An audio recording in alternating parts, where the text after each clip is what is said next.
ya anak-anak sekarang kan hampir setiap hari main game. Yes. Jadi kita sebagai bapak yang baik dan bertanggung jawab menemani sekaligus mengedukasi Oh. bagaimana bermain game yang baik dan benar. Kenapa sih Pak nggak milih bisnis yang lain gitu, misal jual kopi?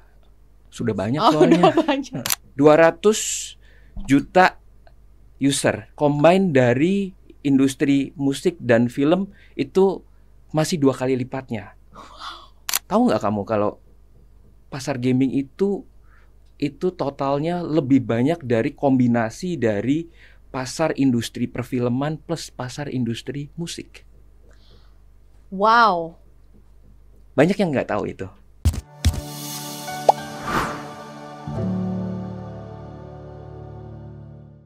Yeay, akhirnya Kode Marketing tidak berhenti di episode pertama. Selamat datang di Kode Marketing episode ketiga. Kali ini kita kedatangan narasumber yang keren banget, teman-teman. Jadi, kita langsung tanya aja ya. Kenalan dulu dong. Sama siapa sih kita hari ini? Halo. Tegang banget bapaknya gitu. Enggak. Saya lagi berusaha nggak tegang ini. Oke. Gimana, siapa sih? Hari ini kita kedatangan siapa sih? Saya dengan Edi. Pak Edi. Oke. Pak Edi lagi ngapain? Mau tanya apa? Sibuk apa hari ini? Sibuk podcast. Sibuk podcast. Sebelum ngisi podcast biasa keseharian ngapain Pak Edi? Oke, saya perkenalkan saya dengan Edi dari PT Pemindo Minta Sinergi atau lebih banyak dikenal sebagai PEMS. PEMS ya? Yes. Aku familiar sama PEMS ini, Pak. Oh ya? Kalau nggak tahu dari salah, mana? Dari media sosial. Oke, berarti lumayan lah ya. Lumayan kita sedikit ya. viral, Iya, sedikit bener-bener. viral. Jadi berarti exposure-nya dapet ya. lumayan. Oke, thank you. Itu bisnisnya bergerak di bidang apa sih, Pak Ed? Kita lebih ke one stop IT solution khususnya buat gamer and content creator. Wow, gamer dan content creator. Oke, aku tanya satu nih. Terakhir main game apa, Pak? Main game Roblox.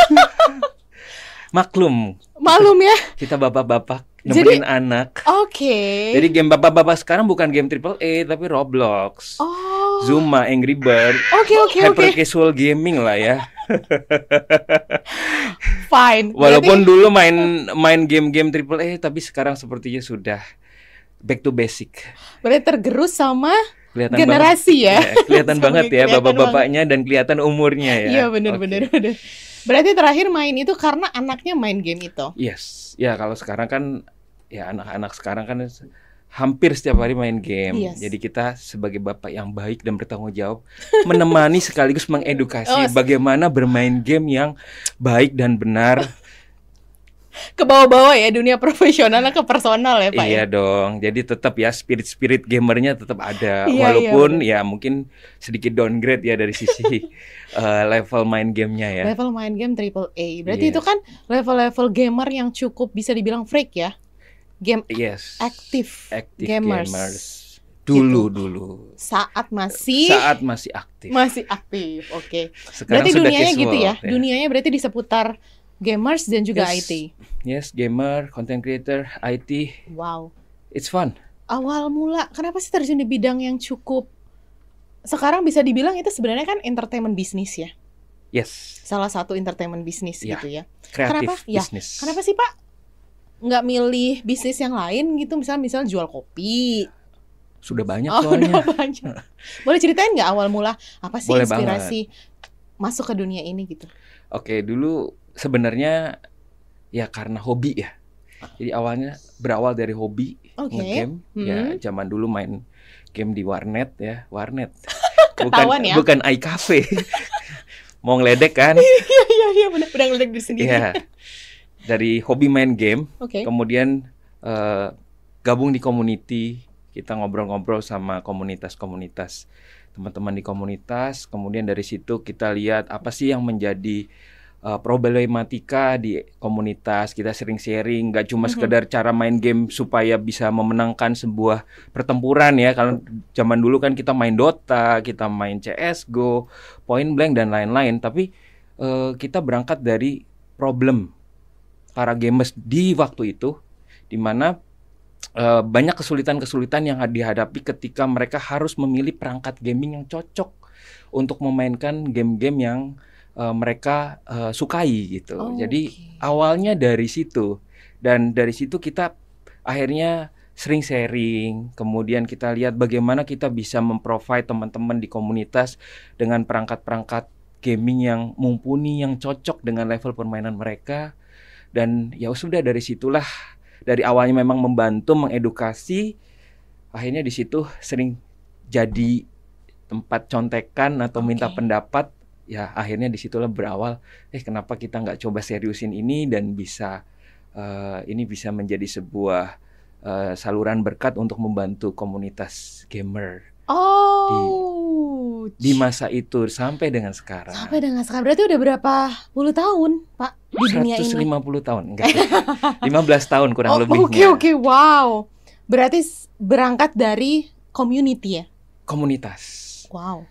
Jadi komunitas, sharing komunitas. Karena memang kalau kita ngomongin gaming ya kita nggak bisa lepas dari namanya komunitas. Karena itu adalah grassroots dari para gamers gitu. Nah tuh kata-kata grassroots dari para gamers. Kalau misalnya kita ngomongin di bisnisnya sendiri, berarti sebenarnya bisnis yang sudah berawal dari komunitas lebih enak ya dibandingin scattered aja gitu, buka bisnis tapi nggak tahu target marketnya siapa gitu. Sure. Karena komunitas itu sebenarnya kan kita bisa, itu adalah salah satu channel marketing. Yes. Ya, dan itu low cost. Low cost. Oke. Ketimbang kita mungkin harus branding kan, pasang signage, kalau offline, kan? Atau kita ads dan lain-lain. Community adalah grassroots-nya di mana kita bisa mengedukasi, kita bisa menjangkau lebih banyak orang gitu. Dan pada saat itu kita mulai dari forum Kaskus. Zaman beberapa tahun lalu. Nah, pasti mau ngeledek lagi kan, ketahuan generasinya. Ya, tapi kita bicara pada saat itu memang tidak seperti sekarang di mana medsos sudah menjamur ya. Benar. Baru awal dari Kaskus, kemudian ada forum Chip, kemudian baru Facebook, dan baru kemarinnya sudah ada Discord, Instagram dan lain-lain. Tapi awalnya memang dari forum, dari community, di mana itu menurut saya sampai sekarang pun masih relevan. Komunitas adalah channel marketing yang efektif, efisien, and low cost. Yes. Secara personal saya setuju banget, Pak. Karena emang sebenarnya fundamental bisnis itu kan basic to basic ya. Yes. Sebenarnya kan kalau udah punya orang yang loyal dan kesukaan ataupun hobi dan interest yang sama tuh gampang sekali gitu ya diberikan informasi terhadap produk gitu ataupun kebiasaan yang mungkin memang sesuai sama yang dia mau gitu. Ya, betul. Apalagi ngomongin soal gamers gitu. Sekarang kan gamers itu terdengar mulai banyak sekali e-sports gitu ya Pak di zaman-zaman COVID gitu. Di orang-orang yang mungkin belum kenal main game secara serius gitu ya. Akhirnya udah mulai kayak ini bosan nih di rumah ngapain ya, mulai belajar menjadi gamer casual gitu. Itu kira-kira COVID gitu ya di 4 tahun ini tuh ada ngaruh nggak sih kepada bisnis landscape-nya gamers? Gitu. Well, sebenarnya kalau kita ngomong gamer itu sudah ada sejak dari tahun 40-50 tahun lalu. Jadi sebelum merdeka. Jadi enggak, ini mungkin supaya tidak ada asumsi bahwa game itu baru muncul di saat pandemi, enggak. Jadi kita ngomongin game itu dari zamannya, mungkin teman-teman di sini tahu ada Atari, ada mesin dingdong zaman dulu. Dingdong, ya kan, kemudian mesin arcade, ya itu adalah game di masanya, ya kan. Kemudian berevolusi, ada Super Nintendo, ada Sega, dan akhirnya sampai ada yang kita tahu ya, ada game PC, kemudian ada mobile gaming. Kalau bicara dari sisi landscape-nya, game itu selalu berevolusi.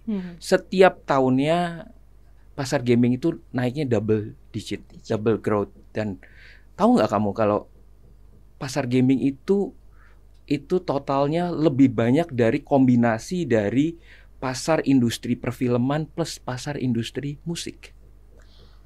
Wow. Banyak yang nggak tahu itu. Double growth dan itu kombinasi dari dua industri itu. Industri, which is kalau gaming itu kan industri kreatif ya, salah satu industri kreatif seperti perfilman, musik, teater, animasi, ya. Di pilar itu gaming adalah yang terbesar. 200 juta user. Combine dari industri musik dan film itu masih 2 kali lipatnya. Ya. Oke. Ya, ini salah satu, maksudnya orang yang tidak tahu. Oke. Belum banyak yang tahu. Belum banyak Dan tahu, di spill ya. yes, ini saya spill dikit. Nah, sebenarnya kalau kita bicara 4 tahun atau 5 tahun terakhir terkait dengan pandemi, itu hanya sekedar akselerasi aja. Oke. Dimana pada saat itu komunitas gamers gabut, nggak ada kerjaan di rumah, ya kan? Wah, kenapa kita nggak spend more time untuk main game di rumah, ya kan? Sekaligus katanya WFH, iya. tapi lebih banyak main gamenya. Dan kita juga bisa ikut juga di beberapa kompetisi e-sport. Ya kan? Pada saat pandemi itu sebenarnya trigger di mana kondisi ekosistem game ini menjadi jauh lebih cepat dibandingkan sebelum-sebelumnya. Kenaikannya kalau kita bicara dari tahun ke tahun ya, kalau dari data yang ada itu bisa tumbuh 20% lebih cepat pada saat pandemi. Kalau kita bicara secara market gamingnya ya. Dan sampai dengan sekarang industri gaming itu masih terus meningkat ya. Di Indonesia sendiri sekarang sudah ada total 120 juta gamer. Baik itu casual maupun aktif. 120 juta tuh means 50% dari penduduk Indonesia. Gamer. Kita bicara total wholesale-nya dari casual and active. Ya, which is active gamer yang tergolong pro player-nya itu sudah sampai 24 juta. Besar sekali. Market itu adalah potensi bisnis gaming di Indonesia dan sampai sekarang masih terus rising up. Wow, ini adalah jawaban kenapa PEM sudah 15 tahun dan counting terus ya. Amin. Amin gitu. Jadi sebenarnya kenapa basicnya Pak? Kenapa sih industri game itu akan terus tumbuh gitu? Apakah ada kaitannya dengan, pokoknya kalau yang ngomongin entertainment industry yang nggak akan mati gitu ya? Apalagi ngomongin soal produk dan servisnya gitu. Yes. Sebenarnya kalau kita bicara kenapa akan terus tumbuh, kita bicara ekosistemnya. Ekosistemnya makin kesini tentunya makin baik. Pertama kita bicara dari sisi potensi pasarnya, ya kan? Potensi pasarnya sendiri dari sisi gamersnya. Kemudian kita bicara dari sisi perangkat gamingnya, kemudian juga teknologinya, ya kan? Variasi games yang semakin banyak diproduksi baik oleh para developer lokal maupun developer internasional itu semakin banyak. Didukung oleh tadi ya, jumlah penduduk Indonesia yang semakin banyak, ya kan? Kemudian sekarang ada mobile gaming di mana kita bisa bermain kapanpun, dimanapun, ya kan? Plus tentunya tadi ya dari sisi infrastruktur, kecepatan internet, kemudian perangkat gaming juga semakin murah, semakin terjangkau. Ini mempercepat tadi akselerasi ekosistem gaming. Plus juga terbantu dengan banyaknya event-event, turnamen-turnamen e-sport, community yang semakin bertumbuh gitu. Dan jangan lupa, pemerintah pun sekarang makin mendorong ekosistem gaming ini menjadi lebih bertumbuh lagi. Lebih bertumbuh lagi. Berarti pemerintah aja udah ngeliat ini seksi nih industri ini. Sangat gitu seksi. Ya. Berarti harus didukung nih gitu ya. Yep. Tadi ada kata-kata game developer. Berarti itu ada lokal sama global ya. Global, yes. Bisa nggak spill sedikit game lokal yang menurut Bapak, wih menarik nih gitu. Dari versi Pak Edi. Banyak. Tapi ada 2 yang saya cukup ini ya, maksudnya ada satu game yang namanya Dreadout. Itu salah satu game yang menurut saya kualitasnya itu setara ya dengan kualitas game-game AAA di luar. Wow. Ya. Oke. Ya, kemudian ada satu lagi yang salah satu favorit saya adalah Lokapala. Itu adalah game, salah satu mobile gaming yang membawa kearifan lokal lewat tokoh-tokohnya yang menurut saya itu sangat Indonesia banget ya kan, membawa sejarah Majapahit di zaman dulu dan itu dibawa ke genre mobile gaming seperti ala-ala Mobile Legend gitu. Dan itu menurut saya keren banget gitu. Dan kalau kita bisa membangun atau menumbuhkan kecintaan kita buat produk karya anak bangsa, khususnya buat game-game lokal itu bagus banget. Cuma ya kadang ironisnya nih, kita bicara ironisnya nih, ya kan? The fact is, gitu the ya. fact is, kadang-kadang gamer-gamer kita itu lebih merasa punya pride, mencintai, lebih underestimate untuk produk-produk game lokal, ya kan? Merasa lebih keren kalau kita main-main game luar ya. Dan itu menurut saya agak ironi sih, gitu ya. Padahal game-game lokal itu sudah kualitasnya udah keren banget, udah kualitas go internasional, dan menurut saya kita memang butuh duduk bareng ya dengan para pelaku-pelaku di industri gaming, dengan pemerintah, dengan publisher, game developer, dan juga tentunya para user ya, para gamernya sendiri. Bagaimana bisa menumbuhkan ini ya, antusiasme di pengembangan maupun untuk lebih banyak ada event-event, turnamen-turnamen yang memang khusus untuk mempertandingkan game-game lokal tadi gitu. Nah. Berarti kalau nggak kita yang bangga siapa lagi? Exactly. Gitu ya. Sebenarnya kalau kita mau ngomong ini banyak sekali sih problem-problem kenapa sih game-game lokal ini tidak bisa nggak jadi rising stars gitu ya. Tidak bisa go internasional. Padahal dari sisi kualitas maupun dari sisi story tellingnya, dari walkthrough-nya, dari sisi konsep and game design-nya, mereka sudah sangat deep dan menurut saya sudah sangat layak untuk berkompetisi dengan game-game asing ya. Tapi balik lagi banyak sekali faktor-faktor yang. Apakah faktor investasi untuk marketingnya menjadi lack of performance? Yeah, I think you nail it ya. Yes. Yeah. That's one of the cause ya. Yes. But under capital is one of the things. Karena kalau kita tahu ya, kalau kita bicara game di luar ya, yang tentunya budgetnya unlimited ya, itu nggak jadi isu gitu.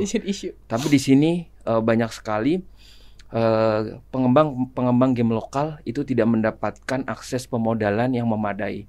Artinya ketika ada pendanaan series 1, 2 dan berikutnya, itu tidak cukup untuk mengcapitalize market gaming di lokal maupun bagaimana reach out bahkan di luar ya gitu. Karena tadi ya, karena dari sisi banyak hal, mungkin dari sisi publishernya. Kalau kita bicara publisher, tentunya mereka kan mencari game-game yang lebih komersial, yang kalau kita mainkan tentunya langsung ya kan, lebih gamer-gamer yang join yang banyak, apalagi yang sudah viral di luar duluan ya kan, itu mereka sudah antusias, bahkan gamenya belum di launch mereka sudah antri, mereka sudah pre-order waiting list. Sedangkan kalau game-game lokal itu secara voice-nya itu memang agak sedikit memprihatinkan, which is ini sedikit miris gitu. Jadi kita nggak bicara kualitas, tapi kita bicara how to reach out the market and how gamers have some pride. Of local pride ya, karya anak bangsa gitu, karya anak bangsa, ya kan. Nah ini yang memang menjadi trouble, antara satu kita bicara dari national pride dan satu lagi dari sisi market pride, market ya. Ya ini selalu bertolak belakang kan gitu. Dari sisi industri pasti ingin menggenjot game-game yang bisa menghasilkan income revenue yang jauh lebih besar, jauh lebih cuan dong, gitu ya, yang gitu. lebih cuan. Gitu. Berarti mirisnya tuh memang kalau ngomongin soal industri ini nggak cukup ngomongin produknya oke doang ya. Produknya udah oke nih, tapi butuh kolaborasi sama pihak lain untuk ngebantu ini bisa lebih dilihat, lebih bisa banyak dimainin, lebih bisa diapresiasi dan lain-lain gitu ya. Jadi ada kata-kata lack of marketing activity cost atau investment gitu ya. Yang mungkin that's one thing sih sebenarnya. That's one thing. Another thing-nya? Another thing-nya adalah dukungan dari banyak pihak. Kita bicara development sebuah game sampai dengan kita capitalize the game, itu kan nggak cuma sekedar hanya habis develop selesai gitu. Tapi itu sebuah proses, sebuah journey kan. Mulai dari pengembangnya, dari developingnya, kemudian ketika sudah jadi butuh banyak KOL, kemudian influencer yang bagaimana bisa ngebas itu game supaya lebih banyak orang yang bermain gitu ya. Kemudian juga usernya juga tertarik gitu untuk bermain game itu, ya kan? Ada pride. Sebenarnya user itu kan harus ada pride. Bisnis kita bicara komunitas. Oke, iya. Ya kan? Balik lagi ke komunitas. Komunitasnya dukung nggak? Kalau misalkan gamenya udah keren, semuanya keren, tapi komunitasnya tidak merespon positif, kan? Ya itu ya tadi ya. Sering kan kita nonton film deh, kayak kita ngomong filmnya keren banget gitu, tapi kok revenue-nya cuma sedikit ya. Kok yang nonton di bioskop dikit ya. Padahal tuh film keren banget. Kadang-kadang kita merasa begitu kan. Benar. Game pun sama gitu. Jadi ketika komunitas itu tidak absorb, berarti tidak commercial enough. Sebuah game itu bisa mungkin level up gitu ya dari sisi growth-nya. Sedangkan ketika di stage pertama, kedua setelah di develop dan game itu stagnan, tentunya dia tidak ada capital atau budget lebih untuk bisa naik lagi, karena game harus di enhance terus kan, dari sisi permainannya, dari sisi mungkin atribut-atributnya dan lain-lain gitu.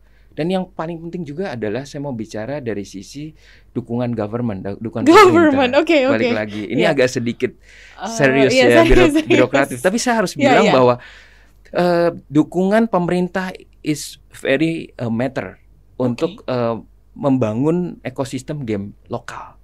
Gitu. Jadi nggak cuma sekedar ngomong ini adalah community, swasta, kemudian industri, tapi juga pemerintah.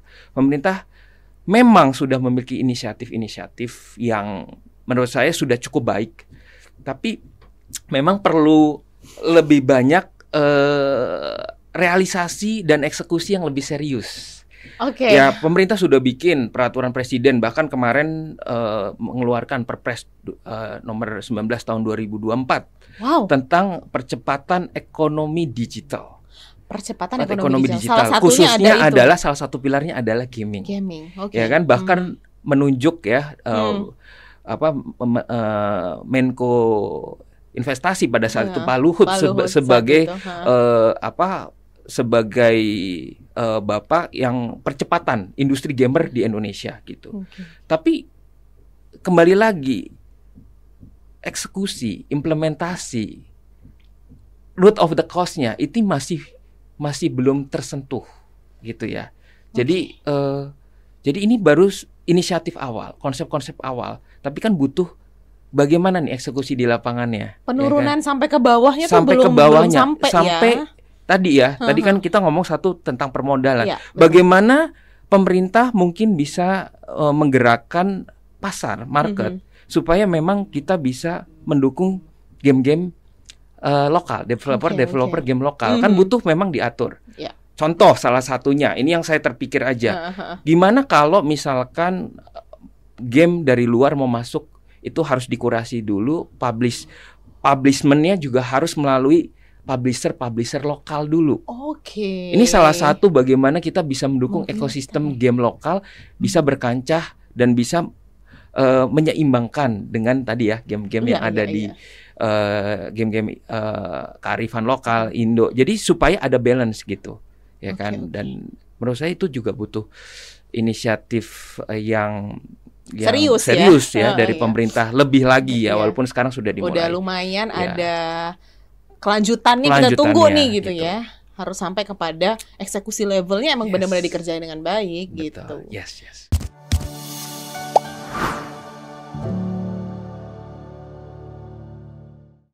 Ingat ya dulu, zaman kita dulu belajar menghafal, berhitung, tidak ada unsur fun-funnya. Ya, serius aja ya kan. Nah kalau sekarang justru kalau nggak dikasih unsur-unsur gamingnya, gamificationnya, ya anak-anak sekarang akan bosen, boring dan ya nggak mau belajar lagi gitu kan.